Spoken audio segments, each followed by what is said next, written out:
Hello everybody and welcome back for more Let's Play The Legend of Zelda Majora's Mask.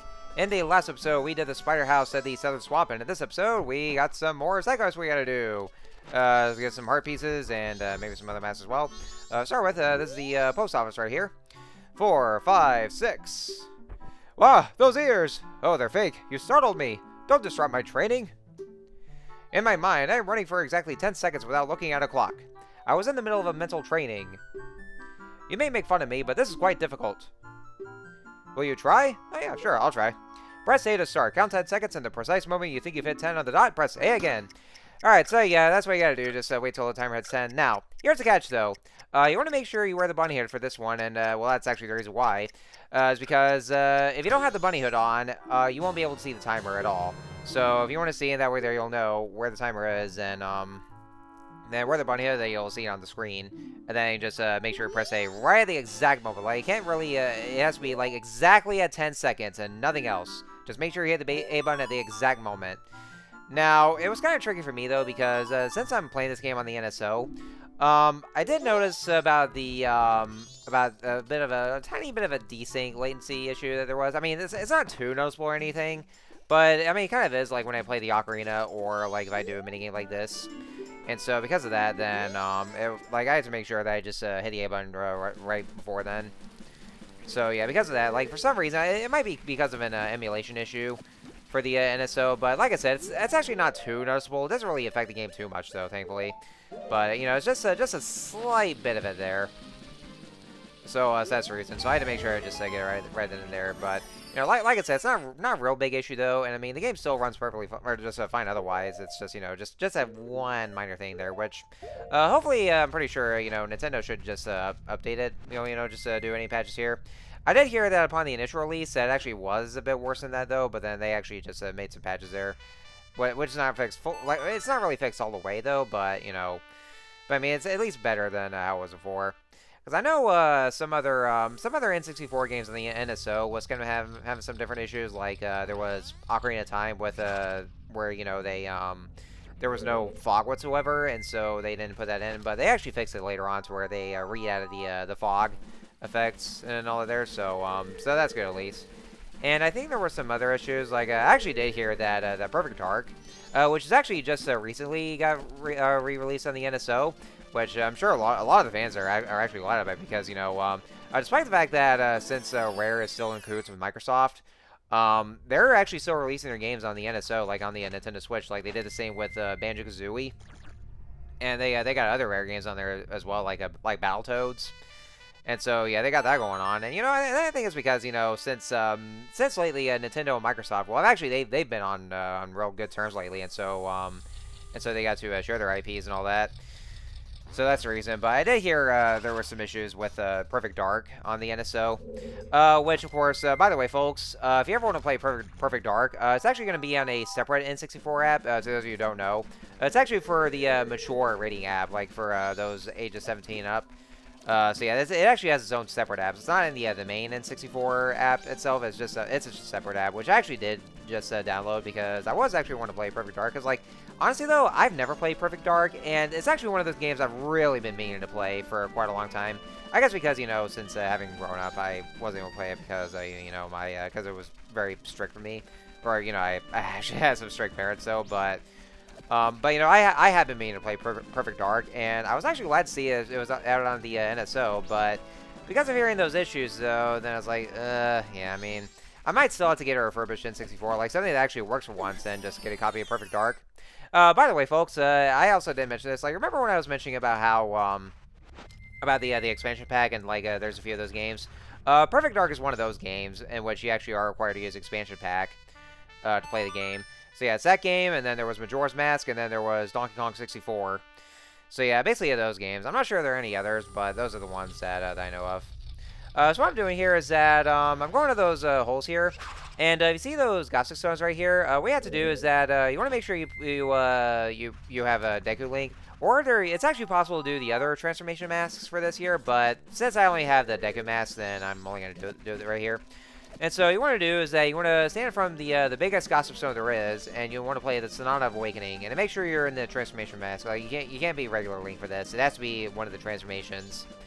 Oh yeah, so you play the Sonata of Awakening on each of the 4 holes that are around, and then they all spin around, and they'll all be at the same color. Which, of course, if you actually wear the Mask of Truth, and then they'll say they want to be the Gossip Stones will want to be on the same color. And so that's basically your hint to make sure you play the Sonata of Awakening, so that way they'll all have the same color. In this case, it's all going to be green, because, you know, since it's a Deku Link, because the other transformation masks have different colors and all that, but for now, it's just, you know, since I'm only using Deku Link. Also, I like how that there's still the Gossip Stones, and it still has the Sheikah symbol, despite the fact that there are no Sheikahs in this game. Or at least, you know, in Termina. Like, there are no Sheikahs in Termina, apparently. Because, like, you know, I guess they're only exclusive to Hyrule. So, I mean, I don't know. What are they doing here, in fact? Or, well, I mean, considering the fact that, you know, since Termina is supposed to be a parallel universe to, or a parallel world to Hyrule. And so, I guess there's, like, you know, some different tidbits and all that, like, you know, in relation to Hyrule. Considering the fact that there's, like, the characters that, you know, they're completely recycled models from Ocarina of Time. And I didn't mean to do that. I was trying to get that Skulltula that's right there. And yeah, that was a regular Skulltula. I don't think we'll be able to encounter any more of those, because this might be the only one, unless I'm mistaken. If I'm mistaken. Because I was trying to see if I can get Tattle's bio there, but I don't know. I might have to look this up, and if not, then, I mean, you know, you'll probably see Tattle's bio in the video. But otherwise, yeah, I mean, I don't know what we'll be seeing, though. So, anyway, so that's all the Gossip Stones that we got here, and so we have our heart piece. That's actually what the whole video is going to entail, just like doing all the optional side quests and all that, and getting the heart pieces and such and such. So yeah, we're kind of just making some on the outside here with progress, but you know that's the whole thing though, because since this game is filled to the brim with all the side quests here, and you know there's only 4 dungeons, you know with 4 dungeons, and of course there's going to be lots and lots of side quests. But at least there's a lot of good ones too, because you know that's what makes the game like so. You know, it really does make you feel like a connection to this game, because of all the side quests you hear, the situations going on with the people, and you know you really do want to help them. And though you know, like I said, this game actually does a real good job with that. All right, so next stop is going to be over in Romani Ranch, but since we don't have a means to get rid of the boulder, we had to wait till day 3. So I went ahead and skipped ahead to day 3, because you know since having to play all the way over to the Song of Double Time constantly to get to there. Because like I said, you know, if I was well. Actually, no, I think it has to be within the same day, because like I was thinking of in the 3DS version where they kind of changed the Song of Double Time to where you can actually skip ahead to any point in time, but I think it just has to be on that same day if I remember correctly. Because you know, it still has to be the same way where it's having to go all the way over to the end until the next day. So yeah, I think that might be the case. As far as I remember, like last time I was playing the 3DS version. Which, it's actually been quite a long time, though, because, you know, there were a lot of other games to play, but, you know, I've actually been meaning to go back to replaying the 3DS version, because, you know, since after playing the original, then I'm probably going to go back to the 3DS one. Alright, so this here is Mama Mion's Doggy Racetrack, and so, for this one, basically what it is that, she'll have you place a bet, well, actually, we're going to do that afterwards, but, what we want to do, though, is that we want to go find, you see all the dogs there in the middle of the ranch right here. So this is actually where you need the Mask of Truth, because like I said, once you have the Mask of Truth on, you'll actually be able to read the animal's thoughts. And so in this case, what you want to do is that you see all these dogs that are around here, and so when you pick them up while wearing the Mask of Truth, you actually get to hear their thoughts. And so what you want to do is that you want to go for the best kind of dog, or the fastest dog there is, so that way there is a guarantee for whoever can take first place. And the dog that you want to go for, you want to make sure to go to the dog that is the most confident that can race. So, like, you want to make sure not to go for the ones that are that have a lack of confidence, or like, oh, I don't know if I could do this or anything. I'm too old for this or anything. Or you know, you want to make sure not to go for the ones that are average. Like you want to make sure that you want to go for the dog that's that has this absolute feeling that they can win. Like the most confident one. Probably not this one though. The one that they say I should do pretty well. Like like not the ones that they think they could do well, but but there could be a drawback here. But this one for example, like over the one that feels like their paws feel lighter. So like anyone that goes like the dogs that say that go like oh yeah, I feel like I can win. I can totally win this one. Or they can say stuff like, I'm doing this for my wife and child. There's no way I'll lose. Like just make sure you find a dog that that can really feel like they can win. And like they know they can win. They're absolutely sure of themselves. And so just take it over to Mama Muyan. And so what happens is that she'll have you place a bet on the number of rupees you want to go for, and it has to be anywhere between 10 rupees or 50 rupees. It has to be up to 50 rupees, which is the highest one, and that's what I'm going for. And yeah, so I'm kind of slurring my words again. And you see where the arrow's pointing down? That's actually your dog that you picked. And so somehow that blue dog. Okay, well now it's falling behind. But yeah, the blue dog was saying, oh, my belly hurts or something like that. And so that's one that's not a very confident one. That's the one you don't want to go for. All right, so all you gotta do is just watch the whole scene of yeah. Look at all of them go. Look at all those doggies right here. Just just going over here. And that dog did not take first place. I thought I was going to go for the one that was feeling confident there, but nope. It lost that one very badly there. Well, okay, well, not badly. That'd be the blue dog. It was a close shot, though, but that wasn't quite good enough. So, yeah, like she said, so basically, depending on how much, what place you put in, like, if it's first place, she'll give you she'll give you a full amount of rupees, like, a great maximum amount. If it's the average one, then she'll give you the exact rupees that you place a bet on. But if it's in last place, then she'll actually just keep the rupees you got. And so that so yeah, like I say here, if it's first place, then she'll actually triple the bet you place. And not only that though, but we also get a heart piece. And so yeah, that's that out of the way. That's all we need is just the heart piece. So so usually like for this one, I think it doesn't really matter what day it is, though, but since we don't have any means of having to go to the ranch, because Bowler's blocking the way, and so it's only going to be clear on day 3, then, well, we would have to just go over there on day 3. Alright, and so next up, I do believe, yep. Alright, so I went ahead and reset the cycle here, because that was all we could ever do for this kind of cycle. Because the next one we're going to do is that we're going to do a couple of mini-games. Well, actually, just this mini-game in particular, in which will actually take the full 3-day cycle. So, and don't worry, guys. I actually went ahead and deposited all the rupees into the bank, so that way they're going to actually be able to, just having to save the rupees in there. But mainly for that heart piece that we need to get later on. And this next one here, this is the Honey and Darling mini game. So what this entails is that for each different day, they have a different set of mini games here. So on day 1, they have the bomb shoot mini game. And so what we have to do here is that you see these targets that are plastered on the wall on the upper arrows. What we got to do is that if you take the bomb shoes right here, was one of the kind of item returning from Ocarina of Time. So you take that right here, and so you want to make sure you aim just right here. And this mini game though, I do not like though because because aiming with the bomb shoe is very finicky. Because you have to make sure you position it right and just make sure you want to get right to the target. And it does take quite a bit of practice here, and quite a bit of intent as well.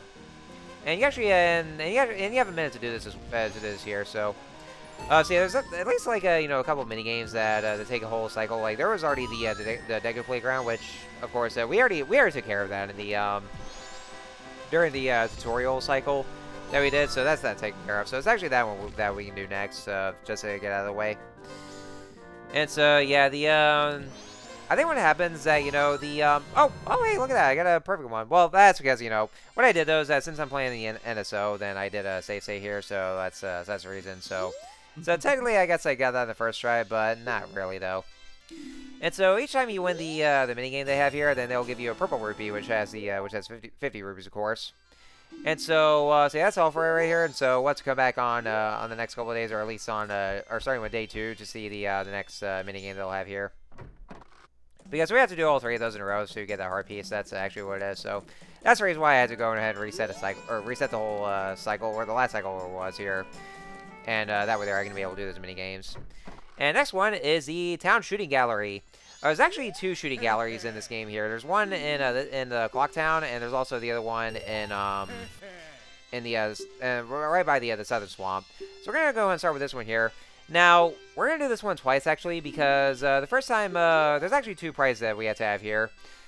And so, we're going to go start with breaking the record here. Now, the thing about it is, though, is that, like, what they could have done, though, is that I tried to go for a perfect score and just get the 2 prizes, but he only gives you 1 prize at a time for some reason, and it would have been nice if he just give you just 2 prizes right in there.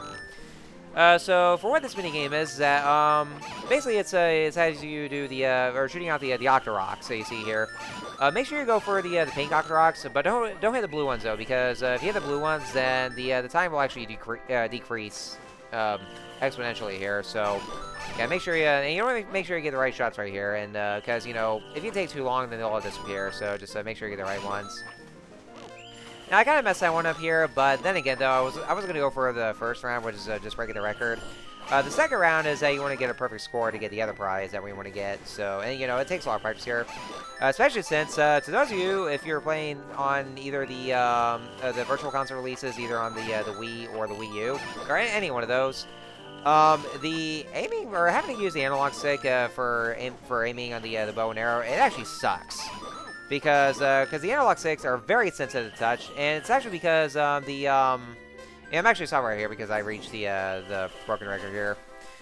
But it's actually because, like, you know, the game works better on the regular N64 controller, and it's actually very much mapped on the control stick here. So anyway, so the first prize we got here is a large quiver, and so it actually it's basically an arrow upgrade that we have here. So that's what we need. And the other prize that we will go for is the heart piece. And so, yeah, like I said, even if I tried going for the perfect score, he didn't give you two prizes at once, which is actually weird, though. I don't know if the 3DS version ever fixes that, but yeah. Anyway, so yeah, we're gonna go ahead and go for the perfect score. So it's actually a total of 50 Octoroks that we had to kill. So that's actually what it is, just getting a perfect score. So we're gonna make sure to, well, I'm gonna make sure just to go ahead and just shoot every single one of them. Just make sure you don't hit the blue ones. And so, yeah, because of that, because of how the aiming is like a way that you have to control here, and it actually works a lot better with the control stick on the N64 controller, then it's actually easier that way. But for the other controllers on the virtual console releases, it actually sucks that way. And so you have to be very precise, but because of how sensitive it is.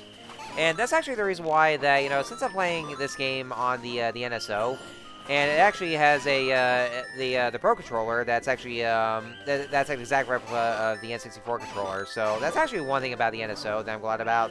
That has their own kind of controllers for each console. So in this case, you know, I'm actually that's what I'm using right here is I'm actually using the N64 controller for the NSO version. And you know that's mainly the reason though, so that way there I can actually be able to just aim it just right here. Like, it's probably not as precise as a regular one, but it's still better than the regular controllers, or at least the regular Pro controller that we use here. Or in this case, yeah, the Joy-Cons, but... And then there we go, we got a perfect score here, and so there we'll get the heart piece. But, yeah, like I said, that's the reason why that I'd rather just use the N64 controller when I'm playing this game on the NSO. So that way there I'd be able to just use the shots just right, and just by using the regular control stick right here. So, and that's probably what's recommended here.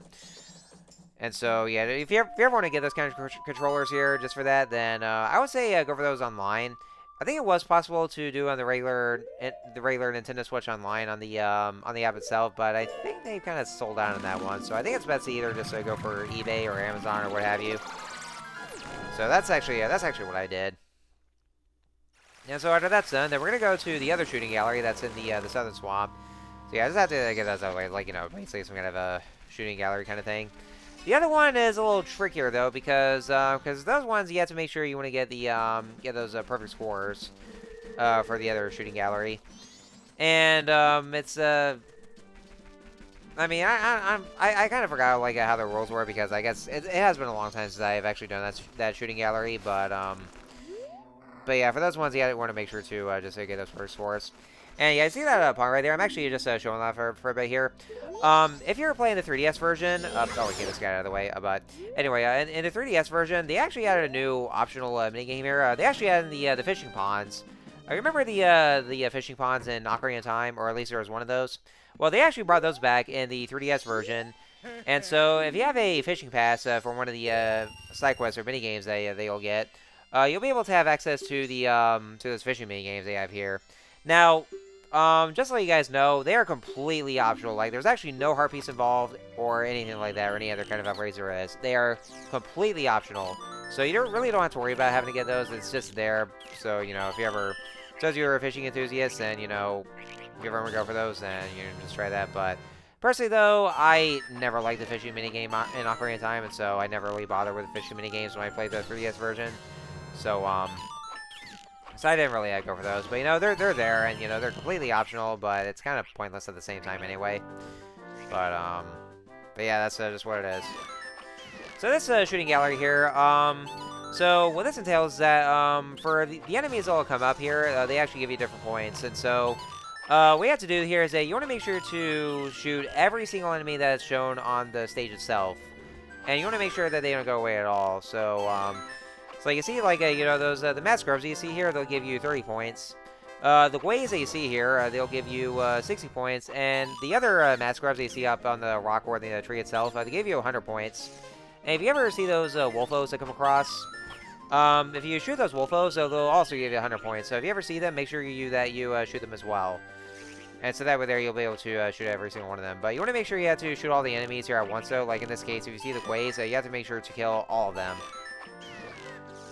And then once you kill the enemies that are right there, and then once they've all been cleared off, then that's when the game actually ends here. And then that's where you get a perfect score. And then the timer will actually count down as well. Will actually add more points to it there. So the more points you have, then that way there you'll have more of a guarantee for the prize that you'll be getting. And so it actually has to be a certain kind of amount of points you have here to get the first upgrade, which is actually the next quiver that we'll be getting. And so the next one is the largest quiver. So now we can be able to hook to 50 arrows, and that'll actually be very helpful for us, especially for later on down the road, for being able to shoot the arrows. And so we're gonna go ahead and just jump in here. And so I went ahead and did the same thing because, you know, I mean, since I already technically showed off here, and I guess I would have gotten the other prize. And then this next one we're getting here is the heart piece. And so got all that right here. And so I can't exactly remember what kind of a point requirement that there is for getting those prizes there, but at least I got enough to get those two prizes, the largest quiver and the heart piece. And so now that's out of the way, and I think there's going to be a couple more that we're going to get to. Well, as soon as I get to the song story. Well, actually, as a matter of fact, yeah, I think we just want to get those shooting galleries out of the way, so that way there we got the heart pieces and the quiver upgrades. And so we're going to go ahead and head back over to Clock Town. And so once I'll go ahead and skip ahead to the to day 2. And there we go, dawn of the second day. And so, yeah, that's the reason I skip ahead here is because we want to go ahead and do the next Honey and Darling minigame. And by the way, folks, before you saw here, like, those Honey and Darling, like, those, they're like the very same couples from Mockery in Time, or the other characters here. Which, those who you actually see in the Castle Town, or Kakariko Village as Adult Link. And then the shooting gallery in the South Clock Town is the main shooting gallery guy that was also in Ocarina of Time. And then the other guy in the swamp was actually the guy who ran the bazaar.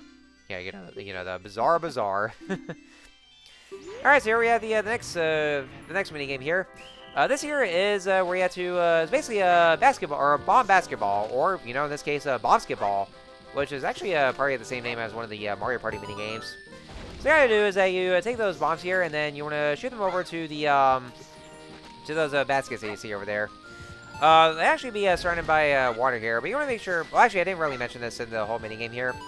Make sure you don't follow the platform though, because if you follow the platform, you're disqualified. So you want to be careful of that one here.